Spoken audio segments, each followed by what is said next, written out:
Baik jamaah, kita kembali lagi bersama kami di rumah Mama Dede. Lanjutin Mas, silakan Mas. Apalagi biar kita ini mati husnul Khotimah. Syaratnya lagi, bukan syaratnya. Caranya. Kita wajib banyak mengingat kematian. Wa ma tadri nafsun madza taksibu godan wa ma tadri nafsun bi ayyi ardi tamut. Siapapun kita tidak tahu besok apa yang terjadi. Siapapun kita tidak tahu di bumi mana mereka mati. Rasulullah SAW bersabda, orang yang cerdas, orang yang banyak mengingat kematian. Dia cerdas. Artinya kalau dia ngomong kira-kira Allah ridho enggak? Allah murka enggak?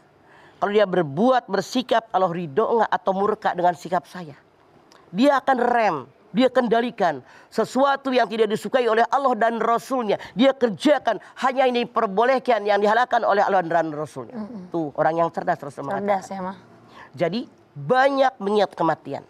Oleh karena itu kalau dia banyak mengingat kematian, artinya setiap langkah dia berhati-hati dalam bicara, dalam bersikap, dalam berperilaku, sehingga kalau Ijrail datang benar-benar dia dalam kondisi benar-benar orang beriman kepada Allah. Masya Allah. Apalagi tentu dong berdoa.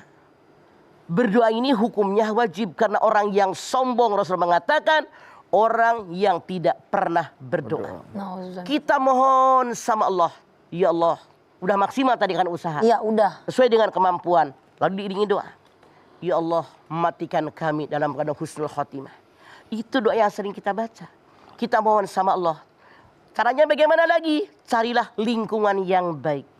Lingkungan menentukan bagaimana kelakuan kita.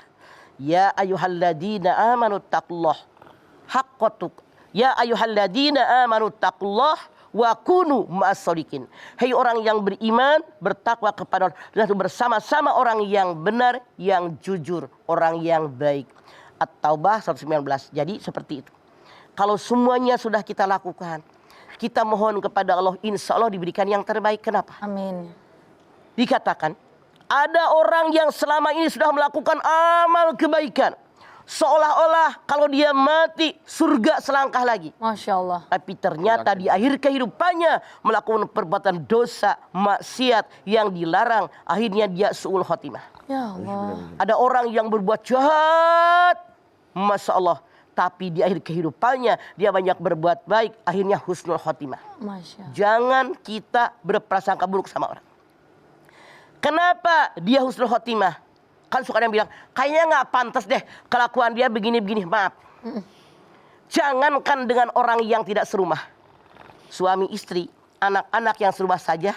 Boleh jadi ada kelakuan, ada sikap, ada perilaku, ada ibadah yang orang lain tidak tahu, hanya diri orang yang bersangkutan. Iya Ma. Boleh jadi dia banyak berbuat baik, banyak mendoakan orang lain, banyak membantu orang tanpa diketahui keluarganya. Tidak mustahil kebaikan-kebaikan yang tersembunyi dari orang tadi, walaupun orang lihatnya kayak orang jahat, kayak orang banyak berbuat dosa dan maksiat, tapi ternyata di lubuk hati yang paling dalam dia mengerjakan kebaikan yang tidak diketahui orang. Inilah boleh jadi yang menyebabkan dia husnul khotimah.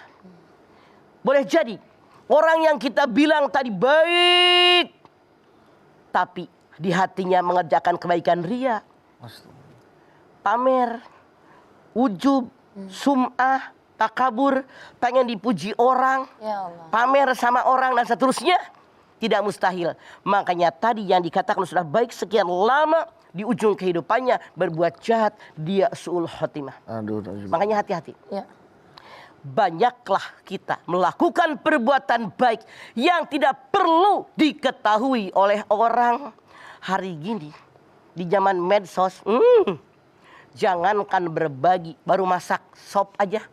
Gue bikin sop, agak bagi orang, nyakitin hati orang. Ya Allah. Semua dipamerkan, tidak perlu semua orang tahu. Yang penting hati kita dengan Allah. Ya Allah, karena yang namanya ibadah, urusannya antara kita sebagai hamba Allah dengan Allah. Tidak perlu dipamerkan. Makanya kita jangan nyangka kepada orang, dia mah pasti su'ul khotimah. Dia mah begini-begini. Jangan. Kita sendiri yang sholat insya Allah nggak pernah ditinggal. Yang tahajud sesuai kemampuan yang ada. Yang rajin ngaji sehari 2 kali 3 kali. Ibu-ibu apalagi tiap hari ngaji. belum tentu husnul khatimah. Iya, Ma. Tapi kita bekerja, berusaha dengan istiqomah, terus tingkatkan iman dan ketakwaan kepada Allah. Berdoa sama Allah, mudah-mudahan kita semua dimatikan dalam kondisi husnul khatimah. Itulah harapan kita. Ini ukuran sukses tidaknya kita dalam kita mengarungi hidup dan kehidupan. Sehingga kita mati menghadap kepada Allah, diterima oleh Allah. Insya Allah sampai di akhirat. Amin ya Allah. Insya Allah. Masya Allah. Pak,